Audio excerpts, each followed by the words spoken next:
Good evening to everyone in Orlando and the Canadians that watch my YouTube channel and the few scragglers from Christchurch, New Zealand, where I'm from. I've gone live a few minutes early because I do record my videos live so I can get some interaction in the chat room, and it's more daring. Over the last 24 hours, we've received quite a few upset individuals who have put large amounts into Goliath Ventures, and they don't know who to believe or what to believe. So the purpose of this few minutes earlier is just to show you some things that have been happening just in the last 24 hours, which I think are worthwhile highlighting. There are individuals in Goliath Ventures who have been telling investors that they have seen $800 million in wallets, alleging that there is $1 billion tied up in 6 wallets that are owned by Goliath, and the whole lawsuit is just a misunderstanding. And they've been asking their buddies what they think about the lawsuit, and they just say it's going to be hilarious when they counter-sue. Yes, you heard it here first. Or did you? So we got privy to a whole lot of recordings from one person, Jonathan Manson. Now, Jonathan Manson has been all over our YouTube channel the last 4 or 5 days as using an alias, which you'll see as comments in the comment section.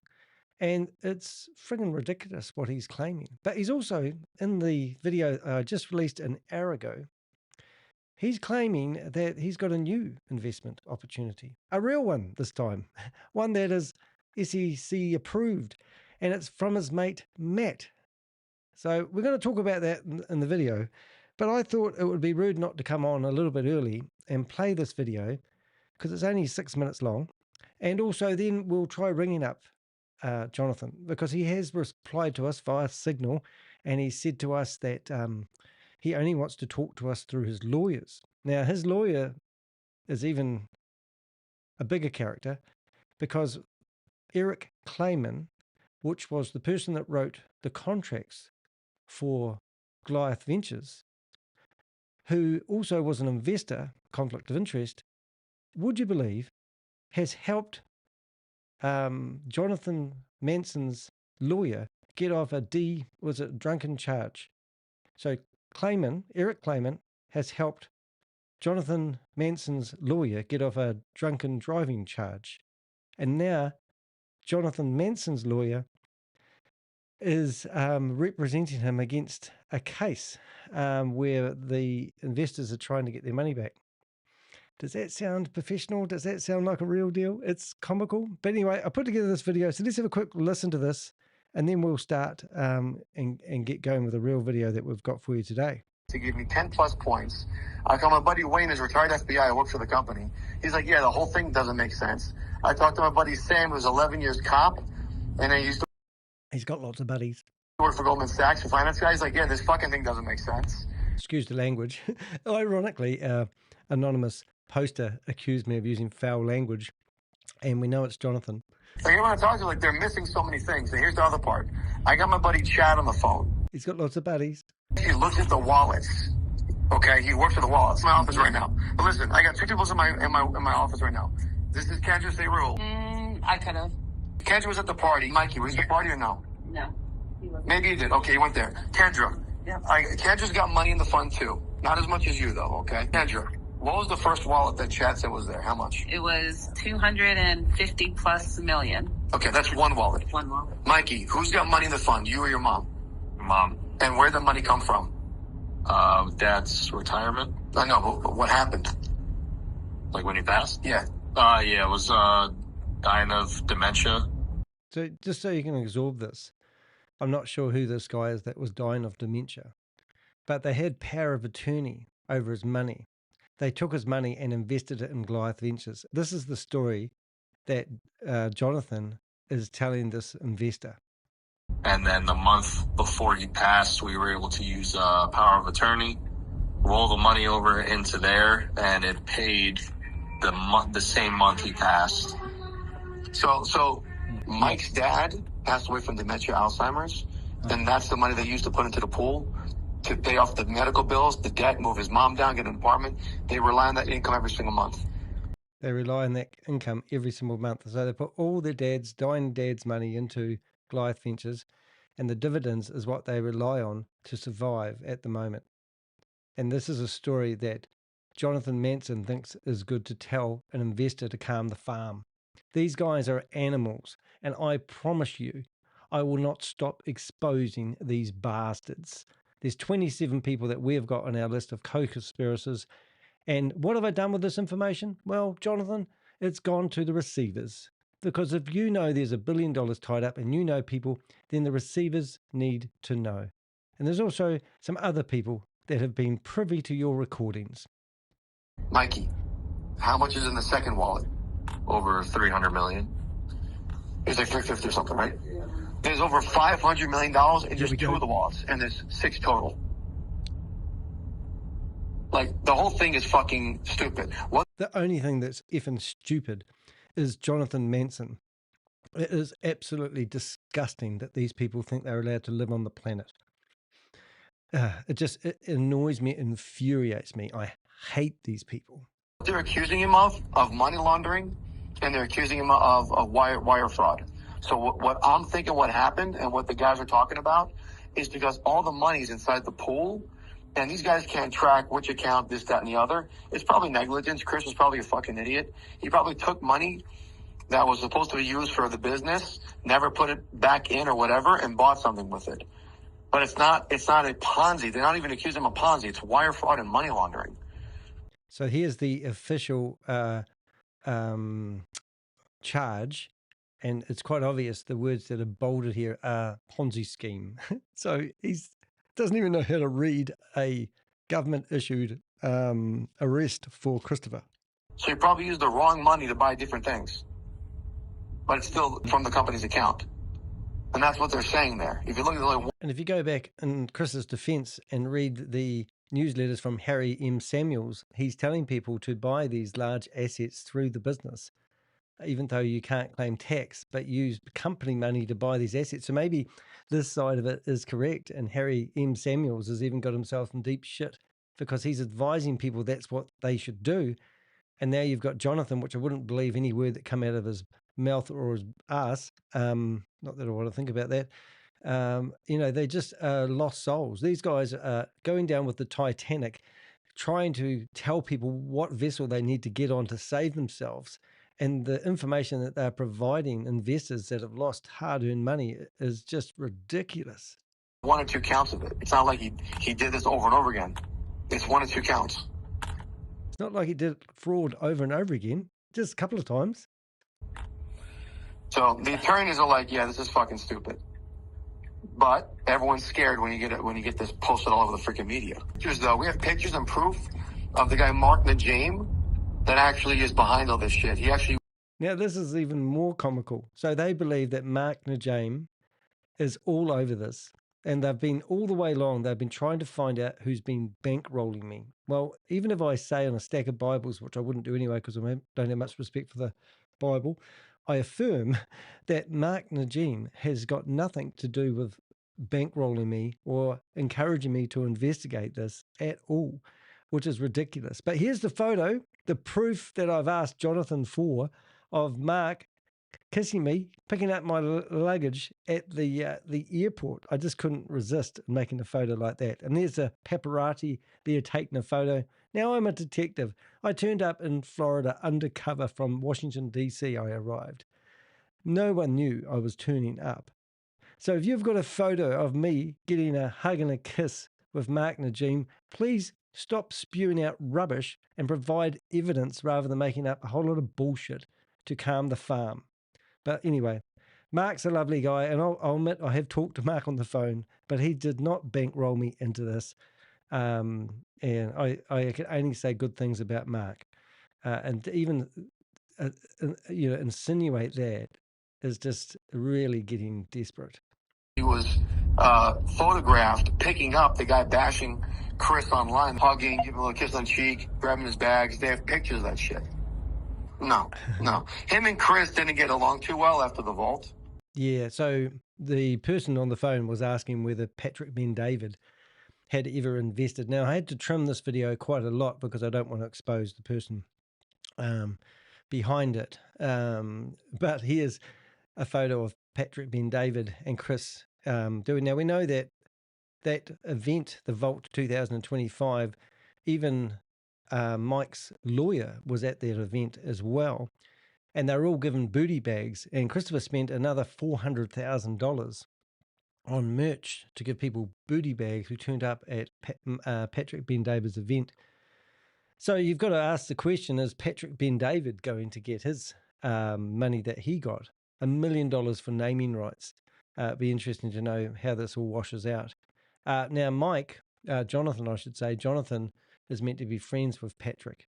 And a lot of investors have actually come from associations with Patrick Ben David. Chris a little arrogant. Oh, really?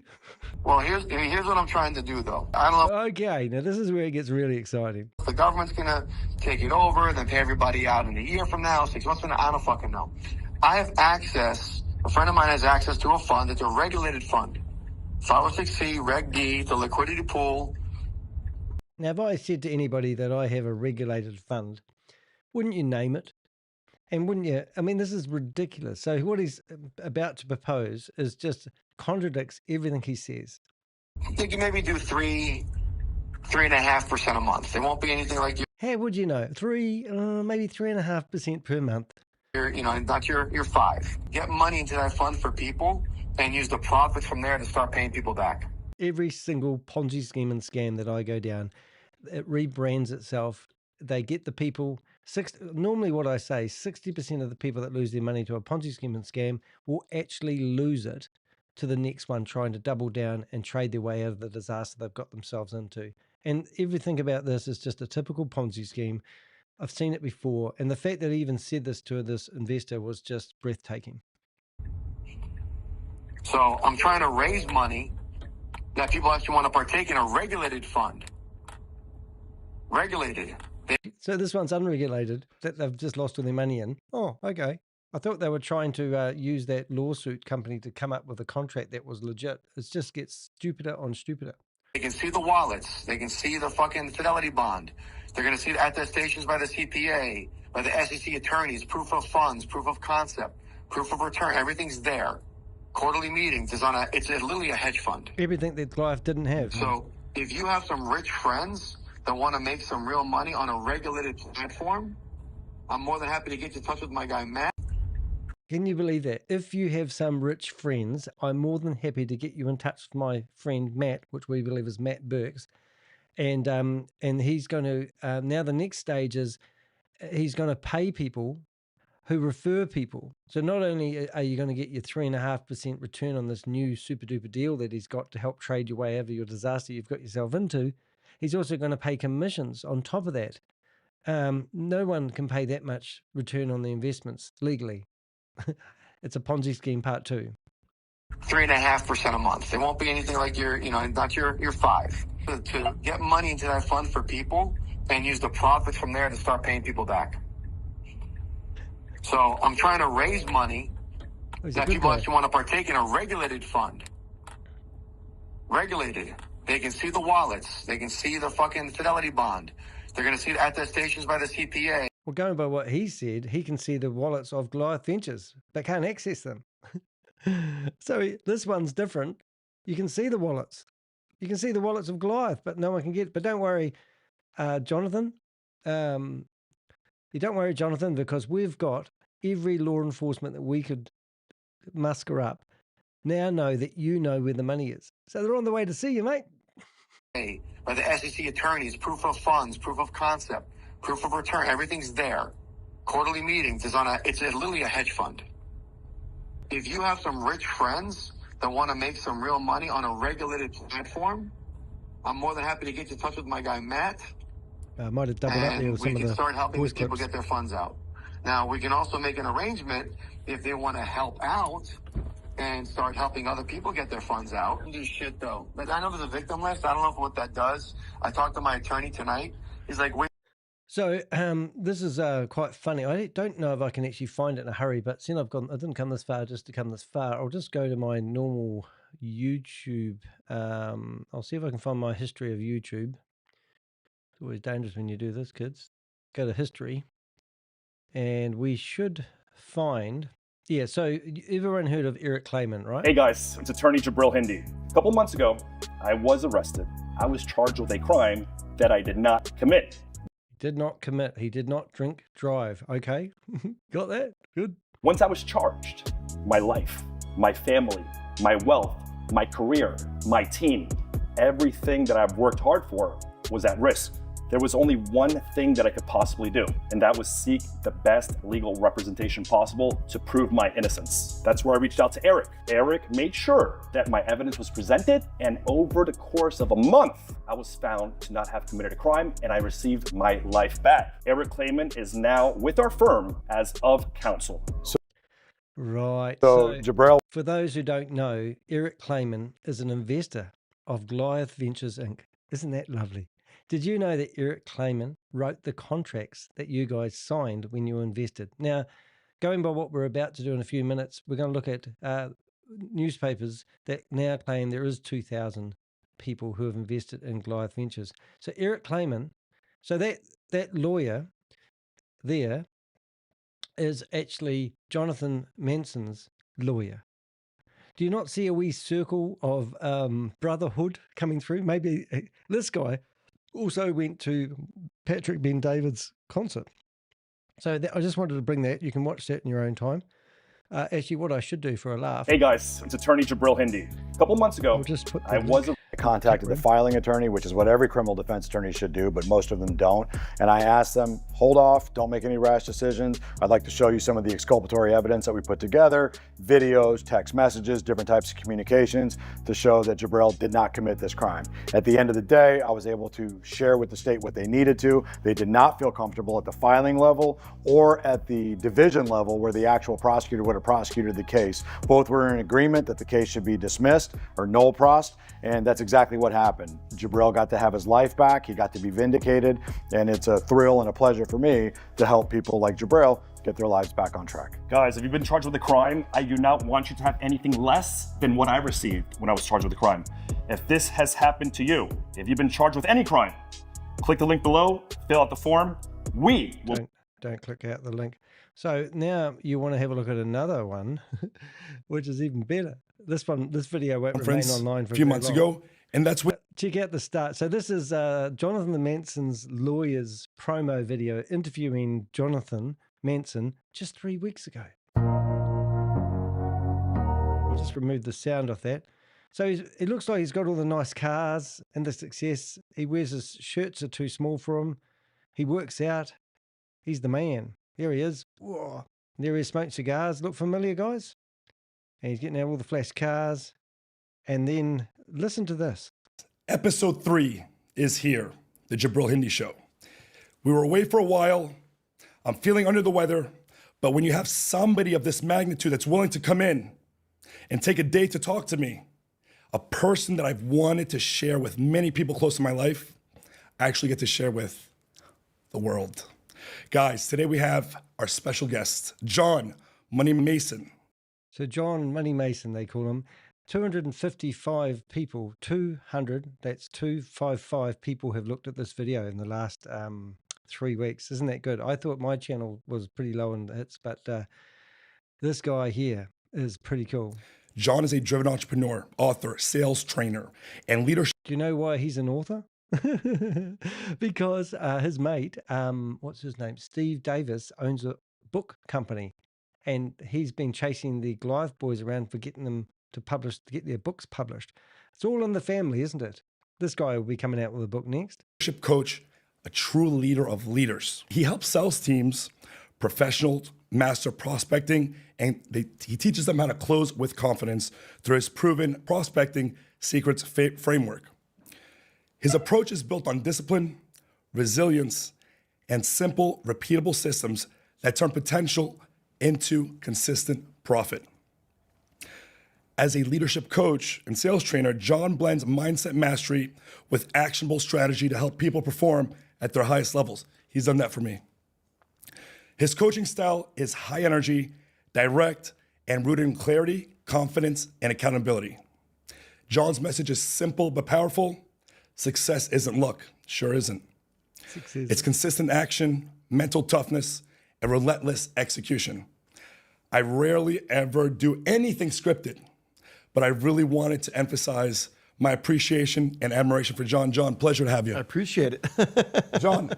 So just when this video, I don't know when this video was recorded, but I will put the link in the chat room. You guys can have a look at this later on if you want. But think about this. At the time this was recorded, Jonathan found out that Christopher, well, I don't know when it was recorded. It could have been recorded ages ago, but 3 weeks ago, Christopher was charged in connection to a $328 million Ponzi scheme and scam, right? And you can go through and watch this. It's not really, it's just the normal bullshit mindset stuff that you get from these guys. These guys aren't old enough. I'm 56 years of age. I'm going to say I'm a bit older, more mature than these guys. I still like to have a bit of fun in life, but these are young fellas without no socks on, with their shirts that are too tight, are just full of shit. They really are. They don't have a brass razoo. This guy driving up in Lamborghinis and getting out of Lear jets doesn't prove that you're more of a man than somebody who has no money. And the lifestyle marketing that these guys use to portray to people that they're somebody actually makes me vomit in a bucket. But other things I wanted you guys to see. So let's go to the shorts here. There was another short where they met and to promote the where they were going to meet, and I don't know where it is. But he did meet outside.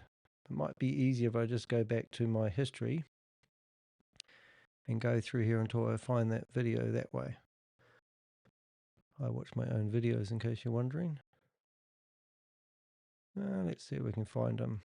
But what I was getting at, there was, where is it? Might be a bit hard, but he's got a picture of himself standing outside his Rolls Royce. No, I mustn't be able to find it in a hurry. But you can go through his YouTube channel. Maybe it was on his, I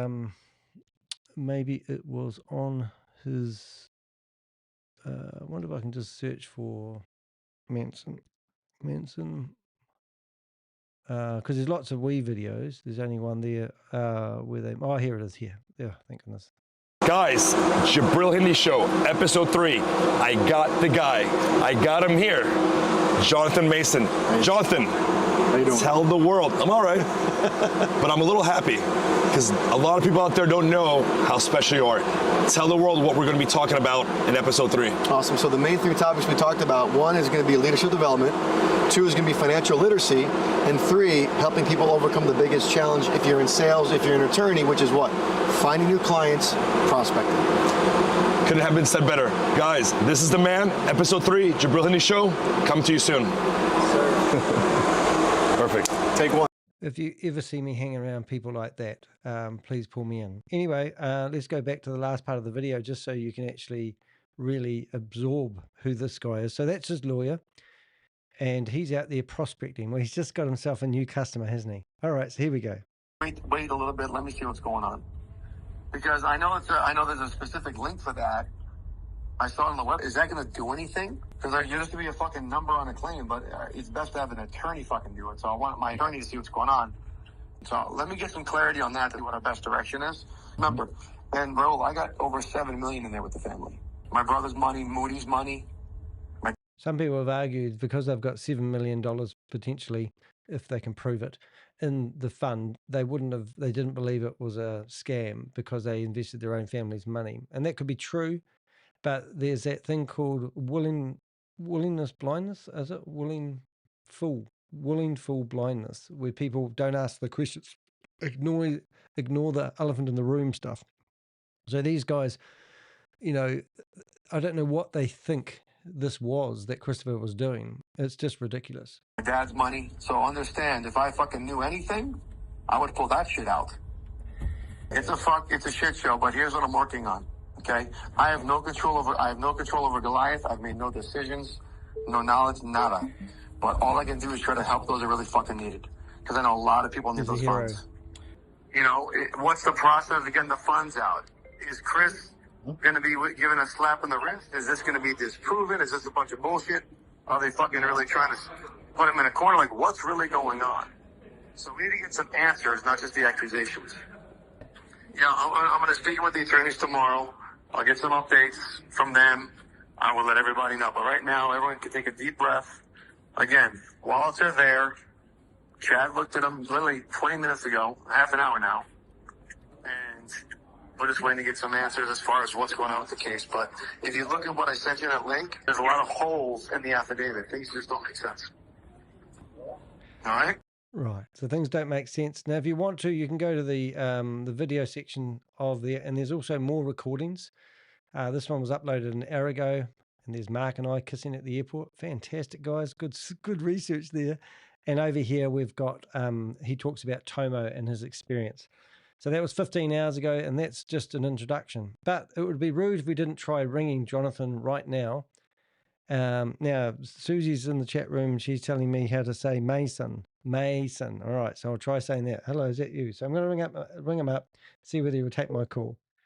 I doubt he will, but we never know. I'm going to ask him about the money. I don't know if you can hear that ringing. I hope you can.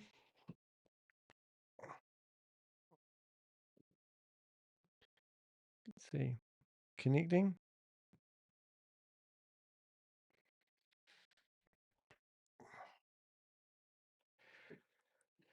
It says connecting, but nothing's happening. It's gone to Bluetooth. Typical, isn't it? Let's try that again. So I'm just not having any luck there. I'm just going to try that again.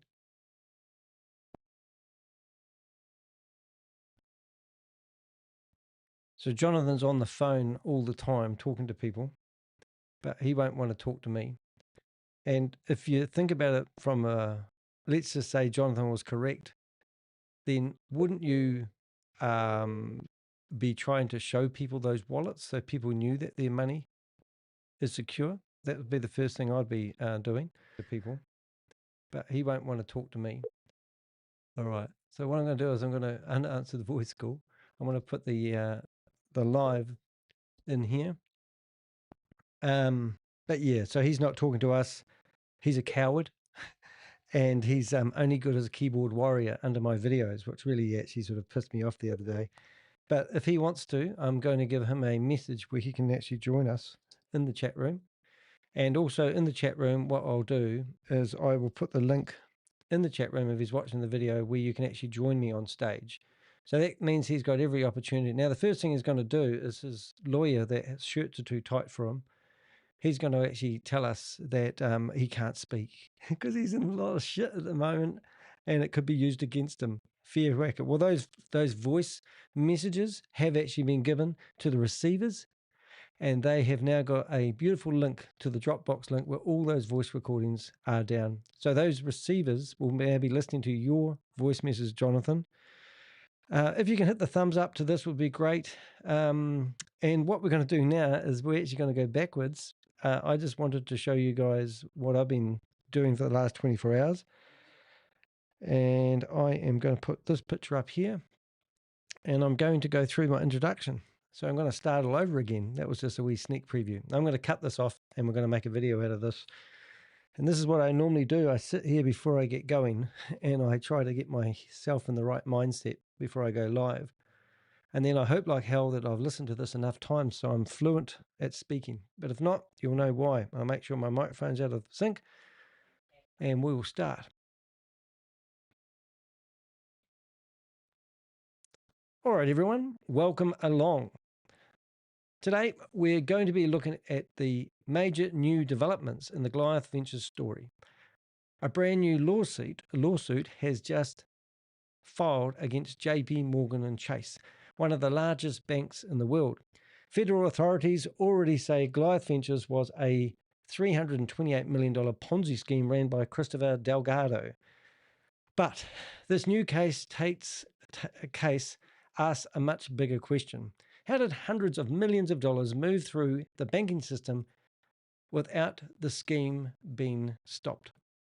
Tonight's live stream, or this afternoon's if you're in New Zealand, I'm going to walk you through the new blog I've published, breaking down the lawsuit Robbie Allen Steele versus JPMorgan Chase Bank, and expanding what the victims are claiming. Now, interesting enough, Robbie Allen, is it Allen? Allen Steele? Allen. We didn't have his name in our database. So that would mean there's other networks out there that we don't actually know about, which is quite a hard case. So he is in our database now, and we'll start gathering information on him, and hopefully his lawyers will reach out to us and we can help them with their investigation. Because there's actually, in our opinion, 4 banks that have been involved. But let's not go down there today. We're going to look at all the money trails, the accounts involved. The red flags banks were supposed to detect under anti-money laundering laws, because that's what Christopher's been charged with, money laundering, right? But while the lawsuits is unfolding, something else has happened behind the scenes. Partners and promoters who pushed Goliath Ventures have been busy trying to calm their investors. One individual in particular, Jonathan, and let's go back to how Susie says say it, Mason, let's get that right. Mason has reportedly been encouraging people to move into another crypto opportunity, promising around 3.5% per month. This pitch is what they can somehow trade their way out of the Ponzi scheme that has just collapsed. From what I'm hearing, this involves someone called Matt, which we do believe is Matt Burks. Now, think about that for a moment. The scheme collapses, investors lose money, and the solution being offered by another is another investment promising unrealistic returns. There's no such thing as a 3% per month return. Do you know how much that adds up to per year? Over 30, was it 36? It's 42% return per year. There's no such thing. And it's just ridiculous. That's exactly how Ponzi schemes evolve. And I've always said this all the way along. Me and my Avengers, we research Ponzi schemes. Every single time we see a scam collapse. Now, I'm just thinking of one recently called GR Group LLC. They've morphed themselves into one called BG Wealth Sharing. And in the meantime, people who have lost money in the first Ponzi scheme are now gone straight into the second one. When one collapses, the promoters often pivot straight into the next opportunity. And the vultures like Matt Burks, who's already been involved in, let's say, My Wealth Management, Black Block, not to be mistaken with Black Rock, and then Goliath Ventures, and now he's meant to be starting up his own crypto company, claiming that he's going to be paying people 3.5%. Some people will think they're cleverer than the Ponzi scheme. They will know it's a Ponzi scheme, and they'll go, I'm going to pull out early, and then I'm going to make just double my money, and then I'm going to pull out. That's how people get hooked into these gambling Ponzi schemes. It's disgusting. At the same time, the banks and the financial institutions are tightening control around crypto transactions. That makes it even harder for corrupt operators to move the money around. So this is one thing that's really important about this blog, and that's why this JPMorgan lawsuit matters. Tonight, we're going to examine the important questions at the center of the case. Did the bank see large sums of money flowing into Goliath Ventures, and this didn't raise any alarms? Stick around. Let's walk through the investigations, because the Ponzi scheme collapses. Because when the Ponzi scheme collapses, that is when the story starts. Now, this is a mammoth blog. I do this because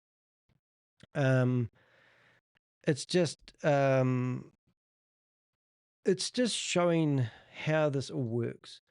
So this whole blog is actually all about this new lawsuit that's just been filed.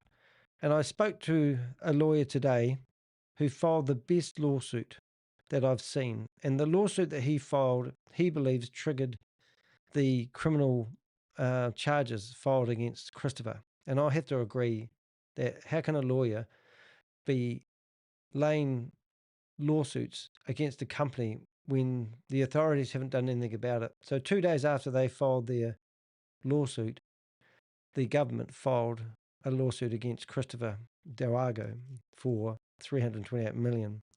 So, which is great. And now we see lots of lawsuits. There's even another lawsuit that's just come out after this one, which I haven't done anything on. But it's another individual, another class action lawsuit. And all the lawyers, maybe they're the ones that make money out of this. I don't know. Anyway, a Ponzi scheme of this magnitude does not operate in isolation. It requires financial infrastructure, trusted institutions, and systems that allow vast sums of money to move undetected. While those systems fail, the consequences have been devastating for investors. Now, we notified the Bank of America. This one isn't even about the Bank of America.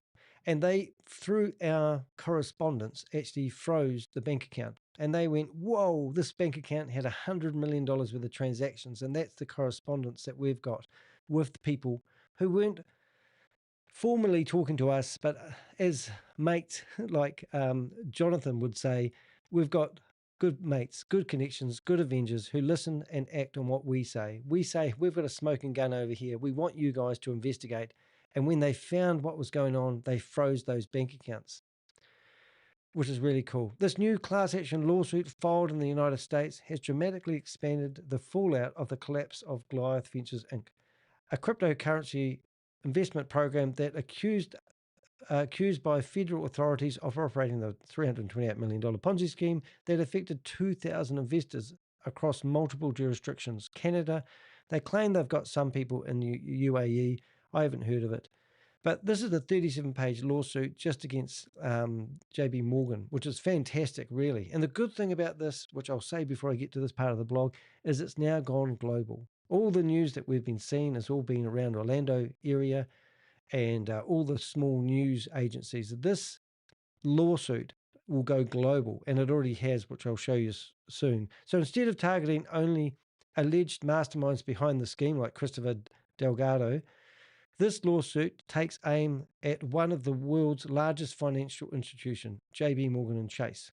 According to the complaint, the bank alleged, enabled, and facilitated the mass investment fraud by allowing the scheme to operate through its banking infrastructure, while hundreds of millions of dollars moved through its accounts. This case filed in the U.S. District Court for the Northern District of California alleges that JPMorgan Chase ignored numerous red flags and suspicious transaction patterns. Now, with the world of AI, surely they must see an account that all of a sudden starts escalating in funds, must generate red flags. I'm sure if I was sitting there with my clever stuff, I'd be able to see patterns of unusual money coming in. That should have alerted banks' compliance systems to the possibility of fraud. The lawsuit is titled Robbie Allen Steele versus JPMorgan Chase Bank.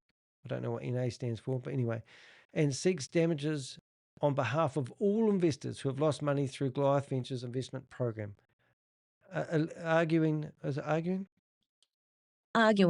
that the alleged Ponzi scheme could not have operated at such scale without access to the banking system that processed the investors' funds. Well, I'll have to say that's true, in my opinion. I'm trying to keep up with the comments. I see a lot of people accusing Jonathan Mason of being a snake oil salesman. Well, that's exactly what came into mind when I first started listening to those recordings. It was amazing. And the fact that he doesn't want to talk to us is quite a hard case. Now, if you don't know, I recorded this live, and before we went live, we showed people recordings of Jonathan Mason actually telling people there's $1 billion worth of Goliath money locked into 6 different crypto wallets. So we've now given his details over to the receivers, and they'll be contacting him in the not too distant future. But I did ring him, and we gave him the opportunity of talking, but he won't answer the phone, and I'm just ringing him while we're speaking again. A retirement account wiped out. The lead plaintiff in the lawsuit, Robbie Allen Steele, says he lost a devastating amount of money after investing in Goliath Ventures, believing that the opportunity was a legit crypto investment program. According to the complaint filed in the federal court, Steele committed a total of $650,000 to the venture. The lawsuit outlines how that investment was made. Steele invested $310,000 in personal cash savings. He's got a lot of cash laying around. He later withdrew $340 from his retirement account, the 401k. Now, remember, I've been saying all the way along that these guys have been going after 401ks. Well, there you go. After paying the tax and early withdrawal penalties associated with accessing those retirement funds, he wired the money into Goliath bank account at JPMorgan Chase. Now, if you break your retirement funds, I think there's a 30% fee. I could be wrong, but I have heard it's something like that. And in some cases, you're actually meant to pay the tax on the money that you withdraw. I'm not sure how that works, but anyway, that could be additional fees that he had to pay. Like many victims of investment fraud, Steele believes the company was operating a sophisticated cryptocurrency trading strategy that would generate reliable returns. Instead of, according to the lawsuit, the money disappeared. For Steele, the consequences were especially severe because a significant portion of his investment came from his retirement savings. So he's got no retirements now. Funds intended to support him later in life. His story reflects a broader impact of the alleged scheme. Investigators and court filings indicate that more than 2,000 investors across the United States and internationally were drawn into the program. Now, I don't know anyone outside Canada, America, or the UAE that may have invested, but if you're in another country, we'd love to hear from you. Collectively, authorities say at least $328 million was raised from investors, making it one of the largest cryptocurrency-related Ponzi schemes currently working its way through the US legal system. For many victims, the losses were not just financial; they were represented life savings, retirement funds, and money borrowed from family members or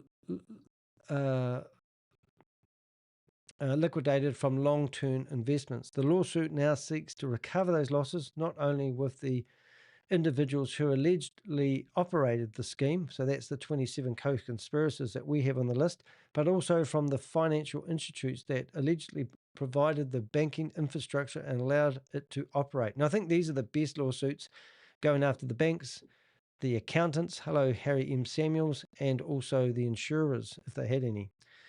Which they do believe. There was some talk about insurance that we've got, but whether it's true, we don't know.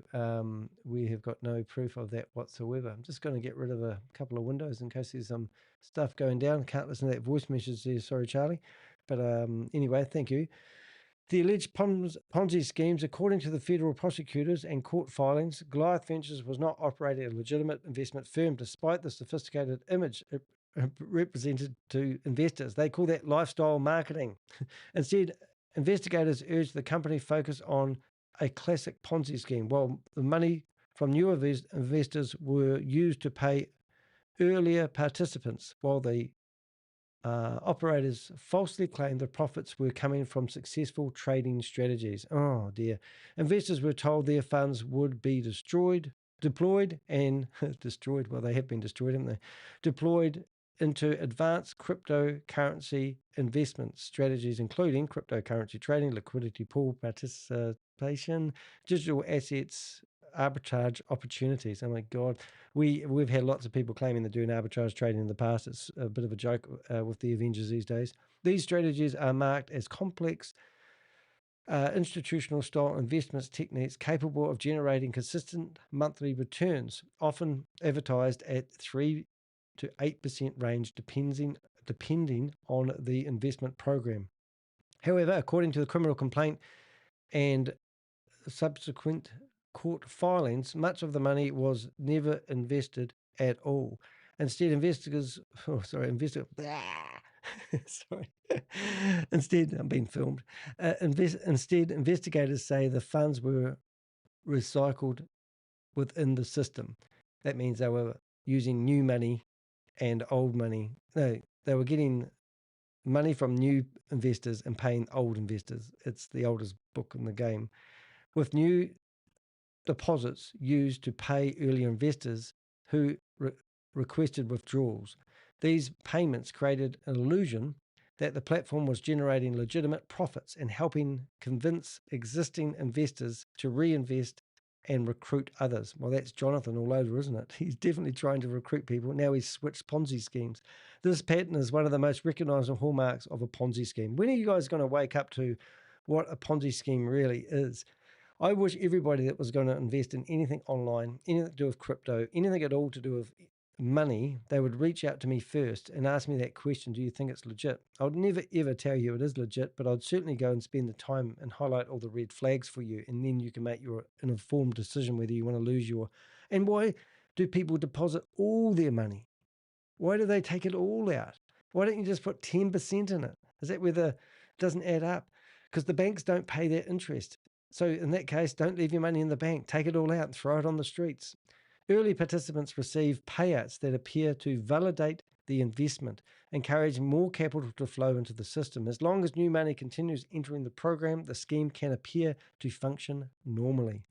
But once withdrawals increase or new investments slow down, the structure eventually begins to unravel. And that's what happened on November, wasn't it? October, November, December, everyone realized, except people who were going to blow the whistle, that all the money had gone. According to prosecutors, that's exactly what happened with Goliath Ventures. As the flow of new investors' funds could no longer sustain the payouts being promised, when the scheme collapsed, hundreds of millions of dollars in investments funds had already been consumed, leaving thousands of victims facing devastating financial losses. Christopher Delgado arrested. The lawsuit often reference a major development that accelerated the collapse of the operation, and that was on February the 24th, 2026, when arrest of Goliath Ventures, the arrest of Goliath Ventures CEO, well, they called him Christopher Alexander Delgado.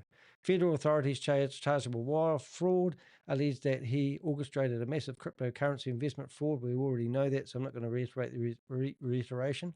If convicted, Delgado faces the maximum sentence of 30 years in federal prison. Now, I actually would like to bet that he could get more. And the reason why is because if you do research on what happens to people that go after people's 401ks in America or in Florida, that's why Bernie Madoff, I call him Madoff with all the money, he got 150 years because he went after retirement money. And if Chris has gone after retirement money, that 30 years, I think you get 30 years for each person that you go after. So according to a criminal complaint filed by the U.S. Attorney in the Middle District of Florida, Delgado exercised complete control over the company and its finances. Now, this is a big thing because if he had a bank account with JP Chase and he had total control over it, then they only had one bank account to monitor, really, including the bank account and the cryptocurrency wallet used to receive and distribute investors' funds. Investors were told that the money has been deployed into advanced crypto liquidity pools and whatever that word is. Algorithmic Trading strategies, with Goliath Ventures claiming that to have some amazing technology that would generate consistent returns. And this is where you guys really need to sharpen up. I know hindsight's a wonderful thing, but I saw this within the first heartbeat and said it's a scam. They claim that they're doing incredible arbitrage trading and the like, and scraping off enough money between one transaction and another transaction. That's what liquidity pool trading is. And there's enough profit in there to actually pay out 3 to 8% returns per month. That is mathematically impossible. So they say that was part of their investment strategy, and the other one was doing crypto mining. So, but prosecutors say the reality was very different. Instead of funding legitimate investment activities, authorities alleged that the money was diverted into a range of unrelated to the promised trading. What do they call it? operations, including payments to earlier investors. So here we're just talking about commissions, incentives paid to promoters. I'm going to just abbreviate some of this. Delgado, personal spending as lifestyle expenses, because that's how they promote this. Look at him. He's so wealthy. Everything he touches turns to gold, but he's just spending your money like it's water. Luxury purchases. Now, Jonathan alleged that he had 20 cars yesterday and 50 Rolex watches. So maybe the 18 Rolex watches that he claims are all locked up in Dubai at the moment, and the cars he's bought for his friends and family are ridiculous. And a news flash too, if anyone is watching this, Andy, Chris's ex-wife, is about to embark on a luxury yacht, luxury cruise. So she's off on a cruise. Can you believe this? So if she goes off on a cruise, a luxury cruise, and she's also stopping off, I've forgotten where it was, but I've got the message somewhere else, but stopping off on like the Cayman Islands or something. So people were saying to me, how is she able to travel? Actually, I have got it here. I'm going to read it. I gave it to Homeland Security today. It said, I want to be anonymous. Chris's wife, Andy, which is Andie, is going on a top-of-the-line cruise for spring break. She's going to be on a cruise that is stopping at the Grand Cayman Islands. Is this where she's going to hide the money? Why didn't they take her passport? And why is she allowed to go on a cruise while victims are suffering? So this is the stuff that really gets me. Why is anybody allowed to have a passport? Why are these people, the 27 co-conspirators that we've put at the top of our list, there could be more, why are they allowed to? There is actually more, because I'm thinking of Tomo's brother as well. He got somebody to invest $400,000 into this and would have got the commissions along the way. It's just disgusting. And it's the more I think about it. But anyway, so why are these people allowed to have passports? Why are they allowed to? The head investigator said to me that this is only the beginning. So hopefully we'll see more arrest, and hopefully the recordings of people like Jonathan are actually going to be used as to incriminate these individuals. Anyway, multiple resident properties in Florida. So they've got lots of houses, valued between I'm just going to say up to, between 1.5 million and 8.5 million. And that's 4 houses. They've actually got 5 houses. And then they've got the houses in Dubai as well with the apartment. While continuing to promote the investment opportunity with new participants. I can't even speak. The criminal case against Delgado is still in its early stages. So, like the first thing they've done is they've got the guy off the streets. I'm not going to read all these paragraphs. So why is the bank being sued? Well, I'm going to read a couple of paragraphs because I'm a bit tired. The central argument in the lawsuit is that the alleged Ponzi scheme could not have operated at such scale without access to the traditional banking system. According to the complaint, JPMorgan Chase provided the primary banking infrastructure used by Goliath Ventures to collect and move investor funds, making it possible for hundreds of millions of dollars to flow through the operation. The lawsuit claims that JPMorgan served as Goliath's main banking institution between January 2023 and May or June 2025, processing deposits from investors and facilitating transfers connected to the scheme. Yeah, I'm not going to read all this because I'm just going to abbreviate some of it, but you might not realize this, but it was 3 or 4 months ago that we knew that the bank they had been ordered to, they've had the bank account subpoenaed. So, it was, way back in September, November, maybe October, that they had the bank records subpoenaed, and that's why everything started falling over because the money was frozen. So that was good news, and that's why when they moved to Bank of America, they had 2 Bank of America bank accounts, and both of them were frozen. We were taking the credit for both of them. I'm not sure if we were actually. I've got other people that work with me, guys, in case you're wondering. There is a team of people that go like this, like monkeys, trying to stop these guys. We're always trying to keep ahead of them, because they're just mongrels. Well, I shouldn't have said mongrels. Mongrels in New Zealand is actually a dog that's inbred, but I know in America it means something completely different. which I don't even know what it means, but somebody said it's not a good idea for me to use that word, and I try to keep it PC while I'm on here, but it does actually upset me. I think that was my point. It's just disgusting. So we know that the Bank of America, their account was being used from January 2023. And in the original documents, we can see that they tracked $253 million was deposited into their bank account. Now, why is this interesting?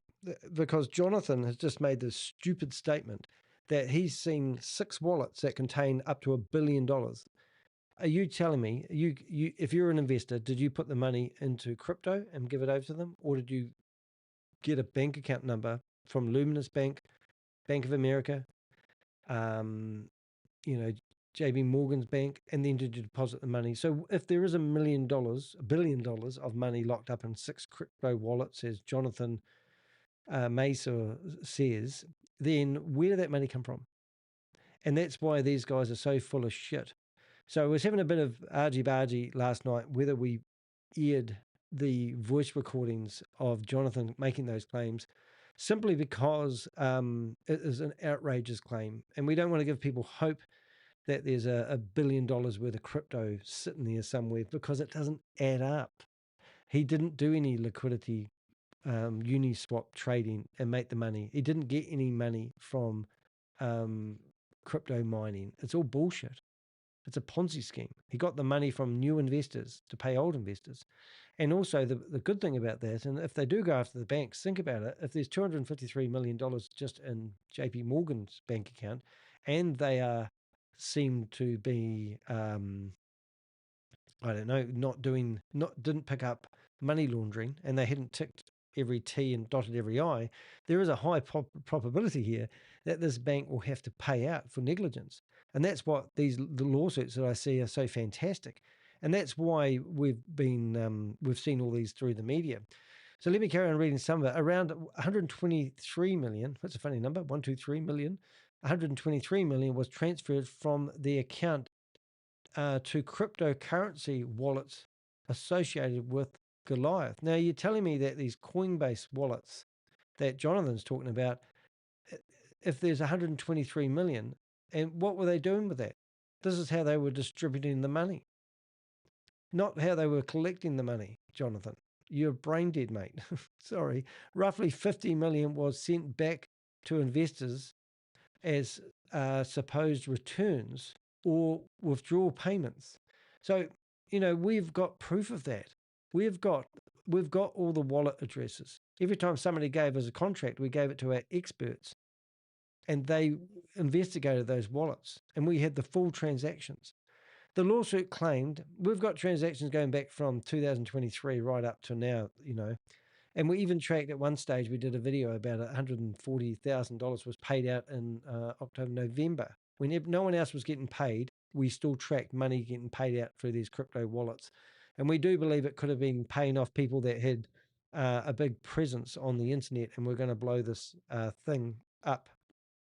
They had to rely on me to do that, didn't they? The lawsuit claimed the payments were not genuine investment profits, but instead funds taken from new investors and redistributed to earlier participants. According to the complaint, the volume, frequency, and pattern of those transactions should have raised serious compliance concerns within any major financial institution. This is what the banks do. Plaintiffs urged that the movement of hundreds of millions of dollars through a single account tied to an unlicensed crypto investment program. Who the hell verified Christopher was a genuine individual to do business with from that bank is my question. It should have triggered internal monitoring systems designed to detect potential fraud, money laundering, or suspicious financial activity. Instead, the lawsuit urges that these accounts remained operational while the scheme continued to grow, allowing the alleged fraud to expand to more than 328 million of investors' funds. So, this is a really good lawsuit. Every time I do one of these blogs and one of these voiceovers, I keep thinking I've done enough. I don't want to do any more. I'm tired. This is exhausting. I woke up at 12 o'clock last night from a deep sleep. with a phone call, and then my brain's not working. I rushed to the computer. I didn't have my glasses on. I couldn't see the screen, and I was, getting some intel that I wanted to learn, and it's just exhausting. And my Avengers are the same. We've worked our butt off for the last 6 months trying to stop this from happening. It's happened. We've stopped it. Now we get criticism from people like Jonathan Mason. I mean, what an egg. What an insult to society. And I will tell you something really, really dark. I'm thinking, if I expose him, this is how I have to think, and Jonathan decided that his life's not worth living, would I feel responsible? And this is what I'm doing before I'm clicking send on a video to give it to you guys. And then, you know what the answer to that question is? No, I would not feel responsible. And would I shed a tear for all these other people that have been promoting this Ponzi scheme to you who might take the same course of action? And the answer to that is no. And I'm trying to think, how do I articulate that to people, that I can't stand these individuals? These individuals come after me with threatening lawsuits, for God's sake. These guys have already knocked on my door. I went to Orlando. It was dangerous walking around the streets. I literally had my t-shirt on, Goliath Ventures. And I suddenly realized that t-shirt was not a wise choice rather than my no scam t-shirt, But what I'm getting at here, guys, I don't care what happens to these bottom feeders. I don't care what I need to do or what they do after I expose them. I don't care. The red flags the banks are surprised to catch. A major focus of the lawsuit centers on anti-money laundering, AML, laws and compliant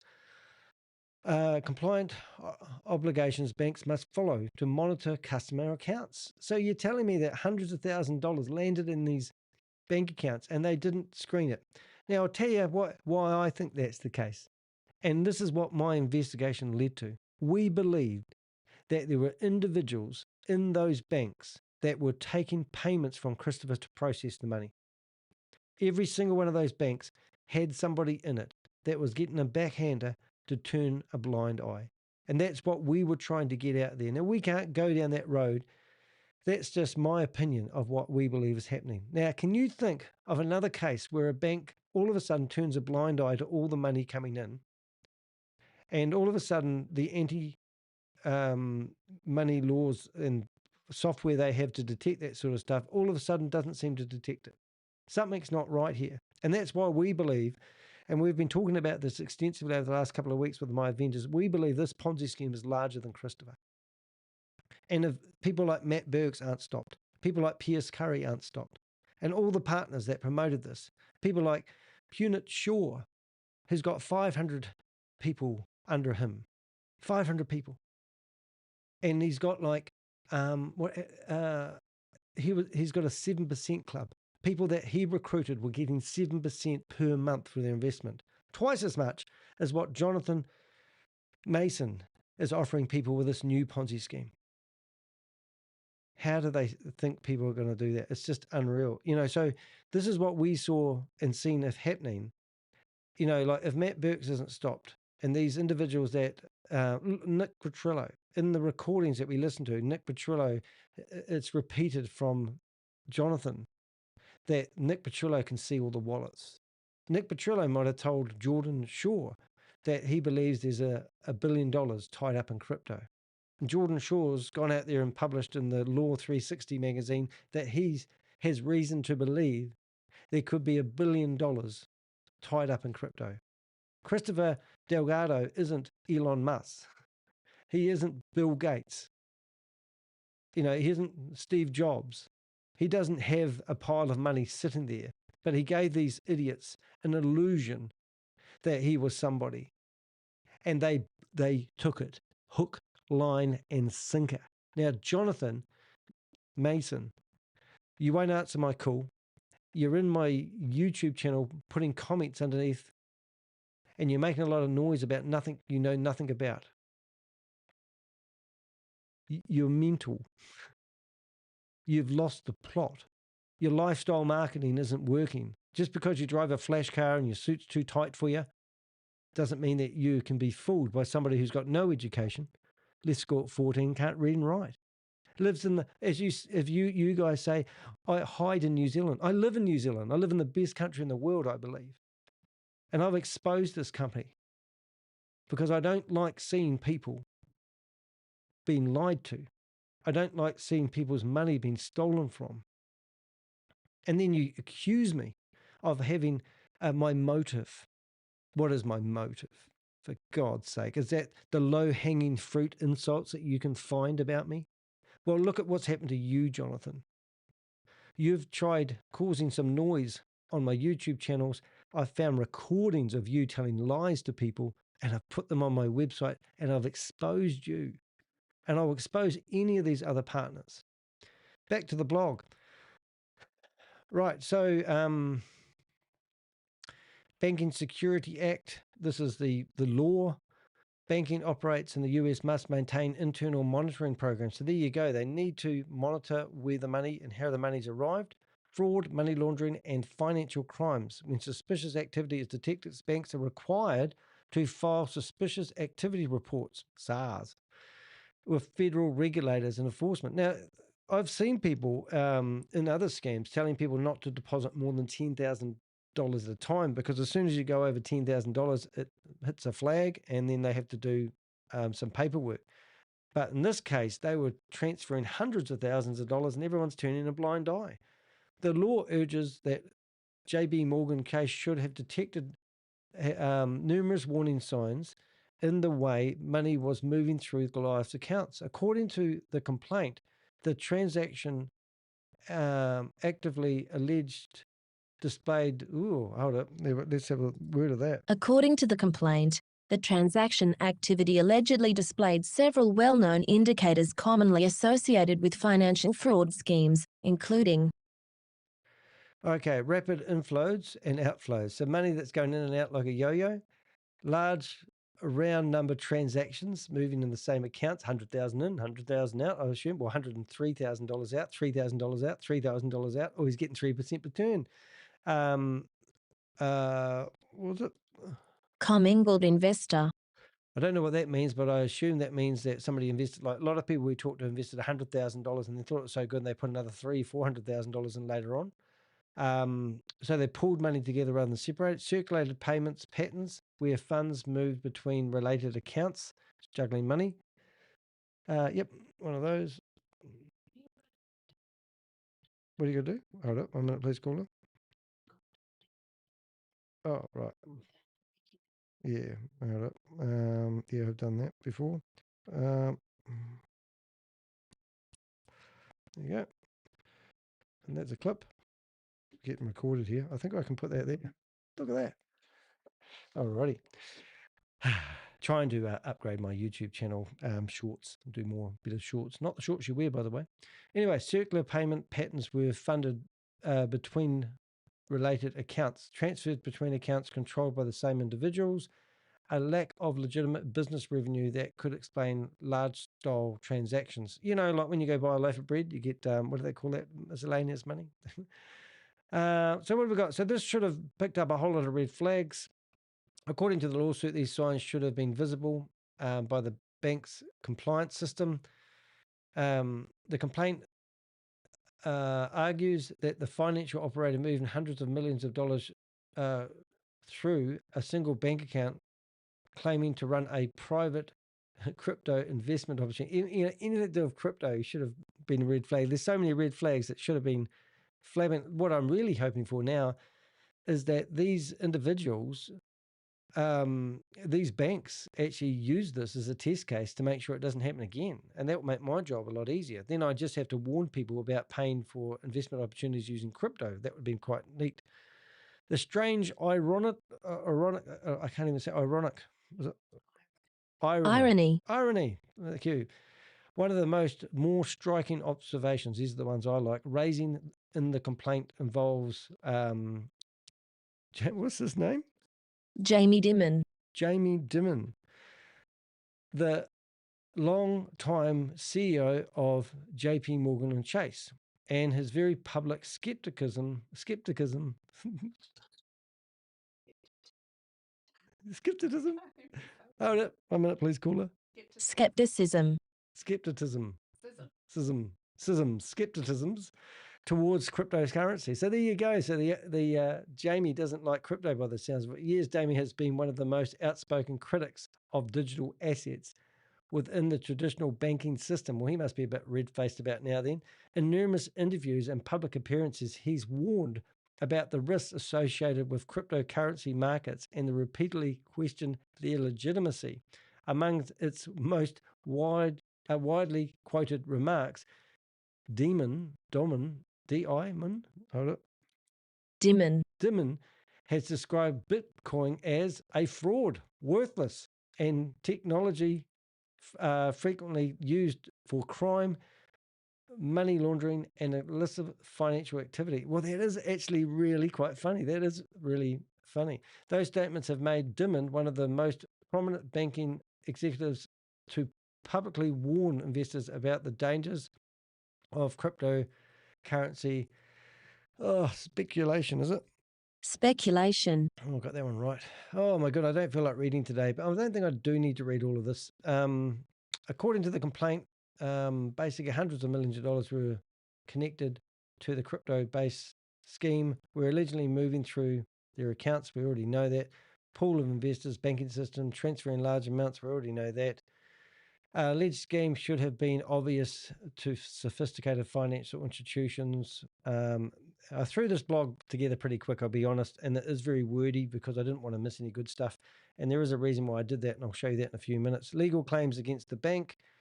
Class action complaint filed federal court cases, JPMorgan, of multiple legal violations tried to the alleged role in providing the bank infrastructure that allowed the Goliath Ventures schemes to operate. So I think we're pretty clear on what's actually happened there. The bank's been charged for being a naughty bank and not monitoring hundreds of thousands of dollars that have come in from Goliath Ventures and out from Goliath Ventures. Something shady going on there, I reckon. But hey, I don't want a lawsuit against me. Sounds like we've got a message coming in from our reader, Glitter Toast. Have I said that right? Jamie Dimon sounds like diamond. Oh, like diamond ring. I said Jamie Diamond. Oh, that's cool. Thank you. Diamond. I think he's diamond. He might be a diamond. Yeah, so we know the bank's been naughty, aiding and abetting breaches of, what are these words they want me to read? Fiduciary duty. The law also claims that they breach of the duty according to the complaint.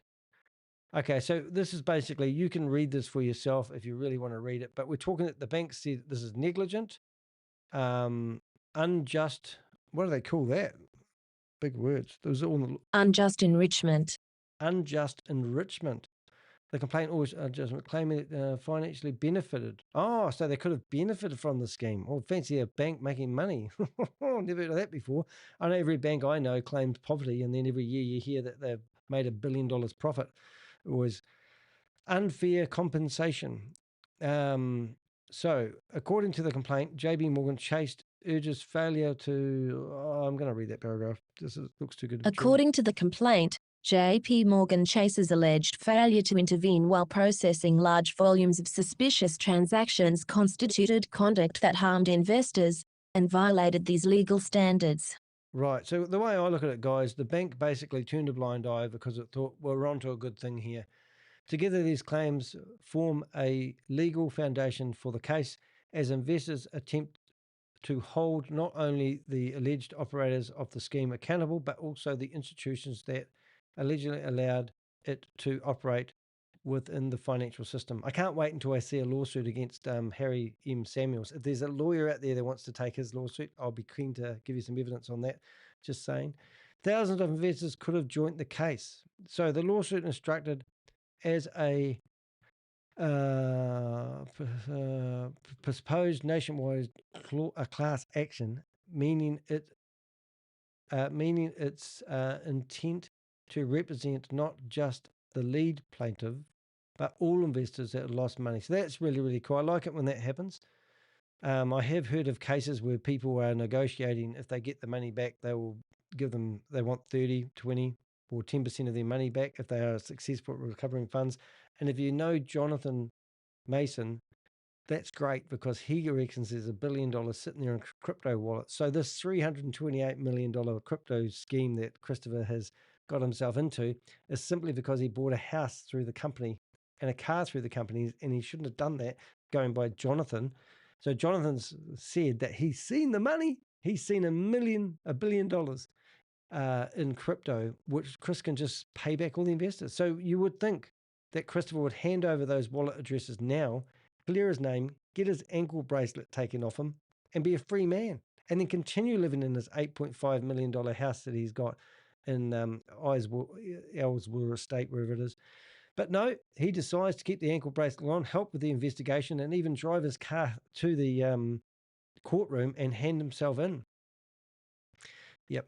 All right. So the good thing about this court filing here, what else we've got? Thousands could join the case. In the court filing, they claim there is 2,000 investors. Now, I think these guys have been listening to my YouTube channel. Unless Christopher's handed over the bookwork to them, what I'm getting that out of, because we got a client that was around about 1,700, and then we realized that these are all, each investor had a different client number, and the highest we saw was around about 1,700. So if you know your client number, did you get past 2,000? Because that's where we come up with the 2,000 investors number from. And it's interesting now seeing that these lawsuits are coming out quoting our words. So we think they might be getting tips from our blogs and our videos. And the lawyer I was speaking to today, he said he's about to go on holiday with his children, and he said he's going to be watching all my videos. And I said, that sounds like a terrible holiday, but he wants to get up to speed. And I also said to the lawyer, I like your lawsuits the best because you went after everybody in the lawsuit, which is fantastic. So they're going after these people because it's caused major damage to lots of people. I've had people ring me up, upset, crying, even made me cry as well. They've just lost everything. And this is why this gives a ray of hope, these type of lawsuits. As I said, I'm not going to read through the whole lot. It could take years to resolve this sort of legal case, but the fact that there's people out there who are willing to take on these cases, I'm actually going to give a round of applause to the lawyers who fight these things like a demon, except for Jonathan Mason's lawyer. I think his pants are too tight for himself. Anyway, global media coverage, and this is why I did this whole blog. I was a bit ticked off, really. I'll be honest, but I got pipped at the post. I received notification of the lawsuit, and before I could even get my fingers writing furiously with ChatGPT, I found all these lawsuits that had been, the lawsuit had been put on CoinDesk, Yahoo Finance, the Street Roundtable, Finance Magnets. Is it Magnets? I don't even know. Let's have a look. Let's see if we can get that one right. Finance Magnets. Magnets. Oh, okay. And then the last one was Financial Express, which I'm not really familiar with. But they all had their 10 cents worth. But they basically got the lawsuit that we got. I don't know if I've got the lawsuit handy. Got the lawsuit handy? Probably not. Let's move the chat box out of the way. Maybe it's that one there. Or was that the bill for 400,000? No, that's the bill for 400,000. But what you can see here is against... I'm just going to read it. The lawsuit against JPMorgan Chase has quickly begun attracting international media attention, with major financial news outlets now reporting on the case and the allegations that one of the world's largest banks may have enabled the $328 million Goliath Ventures Ponzi scheme. Yeah, so I mentioned all the publications that have actually got the news in there. And what's really good about that, they're global. And before we had this information, it was all sort of local to Orlando. And, there wasn't many international people reporting on it. So this is going to draw a lot of attention to what actually happened in Florida. And then hopefully if they are successful at suing the bank for negligence, which, it's not rocket science, maybe it's heck science, but I just think, how can the bank not be liable with all the systems they must have in place for anti-money laundering now, and they missed it. Anyway, according to the lawsuit, approximately 23 million was transferred. I think we're going to be reiterating the reiteration of the blog by reading this over and over again, and I don't think it's really, really necessary. But what I was trying to accomplish today was just to show you that we've hit international, and the banks have been charged, and there's a lawsuit, and it's really exciting for that. You know, the first thing we saw was 3 civil lawsuits, which were in-house squabbles. Nick Petrillo was trying to go after Christopher for not fulfilling his contractual obligations and claiming that he was owed $40 million, $40 million, which would be just lovely for him. And now they've tried to file a dismiss, what do they call it? Dismiss that lawsuit. Discontinuation, I've been told by the lady holding the camera in my face. And, oh, hold that water. Holy water. Holy water. She's asked me to hold up this. Holy water. Oh, I'm stressed. I don't have anything in it. That's what I'm stressed about. But I do have my scammer fighting pack. And in here, I have cards. And they can be people who go to jail, just visiting. All right, which is quite exciting. And then we've got go to jail directly, and that's what we want to give to Jonathan. You can't see it because my green screen's not been very good. This must have a bit of green in it. And then the last one, which I really like, is get out of jail card free. And that's for all the people who think they can actually help us with information. Sometimes your information is very valuable. And I know it's hard to speak up and tell us your story. I've got 3 international media companies biting at the bit to have a victim spill the beans, but no victims want to talk on camera because it's too embarrassing, or they want to keep it private, or they want to explore the legal routes first, and it's doing my head in. But that's okay. One day you'll want to speak about it, and then or one day a person will speak about it and they'll get all their money back, and I'll say, I told you guys you should have spoke up. So what does this lawsuit matter? Well, this is the last paragraph, so we're going to read it together. This lawsuit represents a potentially important shift in how large financial fraud cases are pursued in the modern banking system. Traditionally, law enforcement and civil litigation have focused primarily on individuals running the scam itself. The promoters, operators, and executives responsible for soliciting investor funds. Thank you for the love heart, Susie. I know you're watching. I can see them come up on the right of my eye. In this case, Christopher Delgado, notice I can pronounce his name right now. Do you know why? Because it's God, Delgado. And I can say it like an American, Delgado. It's quite good. I've been practicing. Once I've got that in my head, I don't forget it, which is really funny. I just have to picture it in my head. Delgado, Christopher Delgado, alleged architect of of Goliath Ventures schemes, is already facing federal criminal charges. Ooh. And could carry a prison sentence up to 30 years if convicted. But increasingly, victims and their lawyers are looking beyond the alleged scammer and asking the broader question: how were schemes like this size able to operate for so long with the traditional financial system? It's not really rocket science, is it? Modern investment fraud. Come on, we're all over this. How long has crypto been around for? These banks need to spend that profit money they're making, because I can guarantee you that they make tons of millions of billions of dollars, trillions of dollars profit, and they need to be spending that money to flag these accounts. And then you'll see these guys going to the underground. Maybe that's why they don't do it. Who knows? Without any of those systems, it becomes far difficult for fraud operators to collect the money. So if they can't use the banks, it's going to be harder for people to take your 401ks. And good noise out there.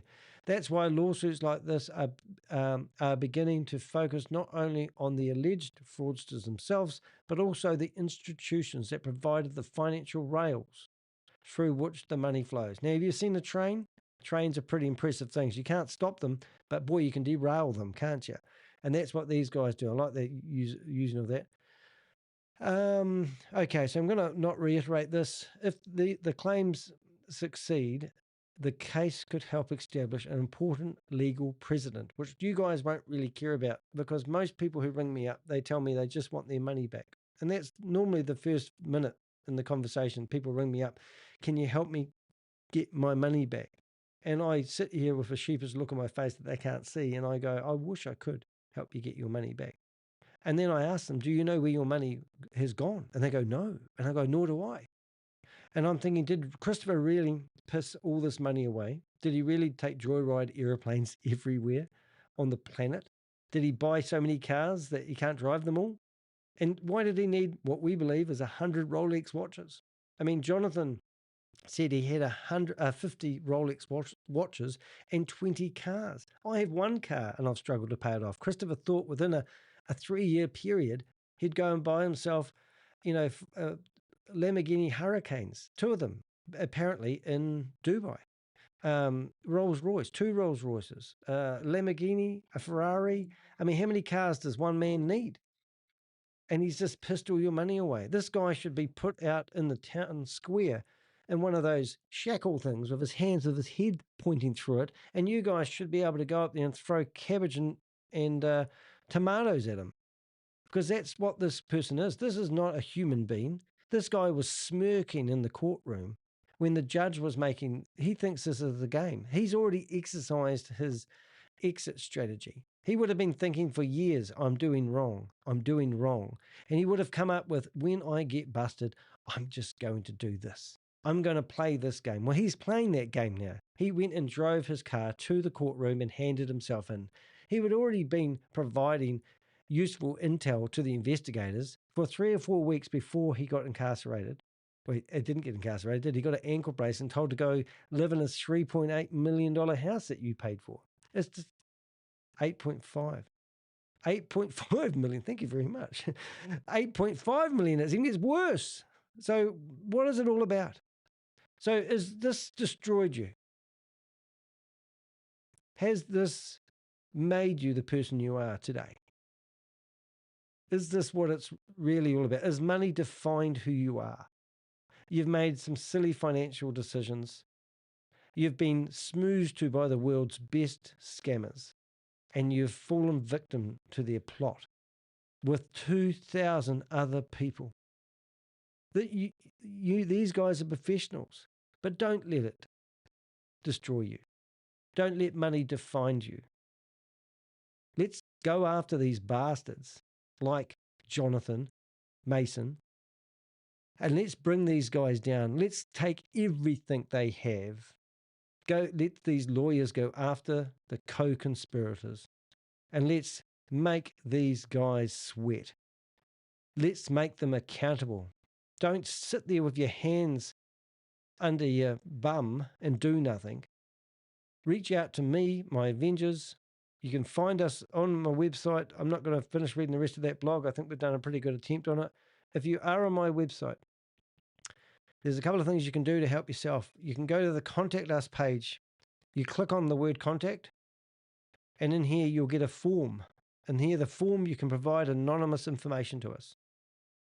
Tell us what you know. Tell us who's connected. Tell us the rumors that are going around at the moment. Tell us that you know there's $1 billion tied up.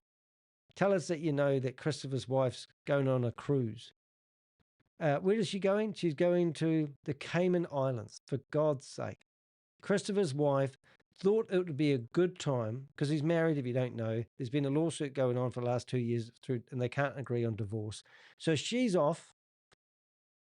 She's off on the best cruise you could think of, and she's on the way to the Cayman Islands. And she's got a passport, and she's going to go and relax in the sun and have a few margaritas on the cruise ship. And that's okay, eh?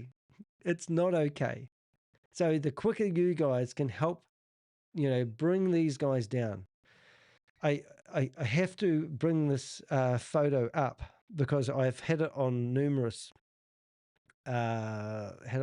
numerous broadcasts, but I think it's an important one because the co-conspirators image is the one I'm talking about. And if I can find it in a hurry, we'll bring it up. If I can't, we won't, but I probably won't be able to at the moment. It's not hitting me in the face. But I think if I go to Kind and we put all these JPEGs together, I have created so much content on this. 1 minute, please, caller. Let's see if we can bring up the co-conspirators one. Here it is. Found it. There it is. Right. Boom. Over there. So these are the people that we believe are co-conspirators. And every single one of them has a story. Obviously, we all know who Christopher is. He's an easy target, isn't he?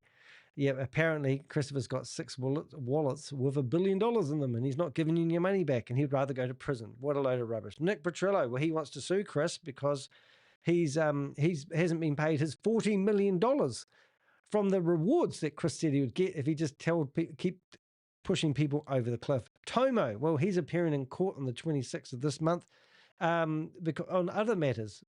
Yes, he set up his company, and apparently he's pinched somebody else's franchise model.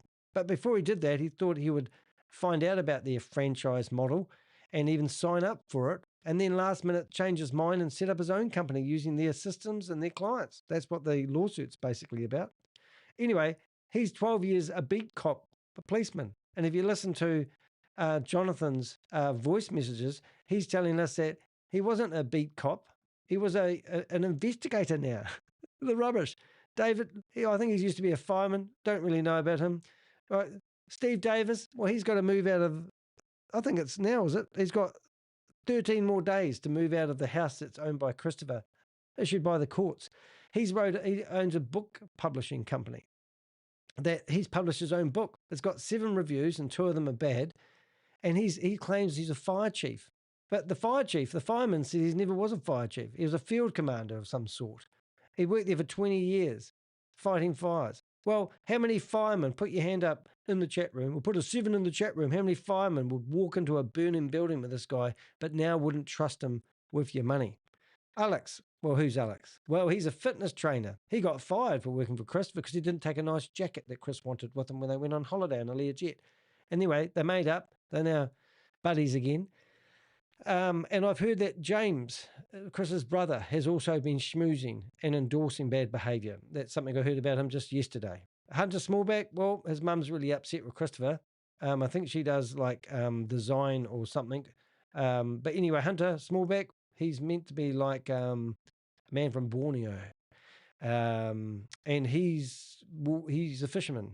So far we've got no one, and I don't know much about this guy, except I know his whole family's invested in Goliath, and because his whole family's invested in Goliath, everyone feels sorry for him. These people here have got criminal convictions against them. Well, Jonathan will think twice before he comments on my YouTube videos again, won't he? Jay Newton, $120 million, we believe. Piers Curry and Matt Burks claiming they are financial advisors. Both of them have got no financial license. These guys are nobodies. Matt Burks, he's my biggest target at the moment, claiming that he's now started up a new crypto opportunity. And obviously, Jonathan there is promoting his mate Matt at 3.5% monthly returns. Are you going to get involved in that? Piers Curry, well, he was going to build a beautiful house. He was just put all his money into Goliath, and he was in Zoom meetings telling people they should sign up for, he was in Zoom meetings with Canadians offering them 8% return at the end, so I heard. Jay Newton, well, you tried to hide from us. You used to be in the chat room yelling at us, and then when we found out where your daughter goes to university and put her picture on the screen, that shut you up, didn't it? So we've been after these one. Punic, I call him Punic Shaw, 500 people underneath him. 500 people getting 7% returns per month, his group were. How does that sustain itself? Well, it didn't, did it? Now, Mike, he's driving Lamborghinis, or no, Ferraris, whatever you drive, he's got his car. I mean, I've got stories on each of these people.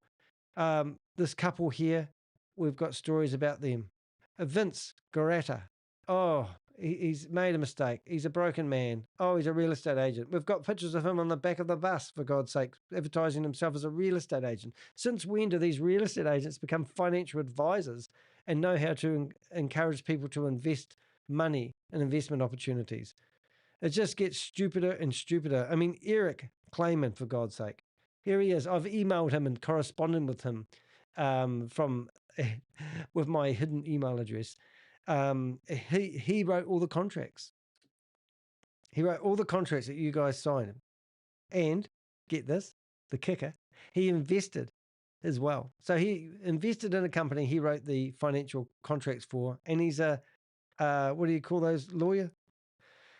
He's a criminal defense lawyer, not a contract lawyer who writes contracts. And then you got Matthew. I don't know much about you, Matthew. Probably thank goodness. Nadia, the bookkeeper who shut and opened her company in Wyoming.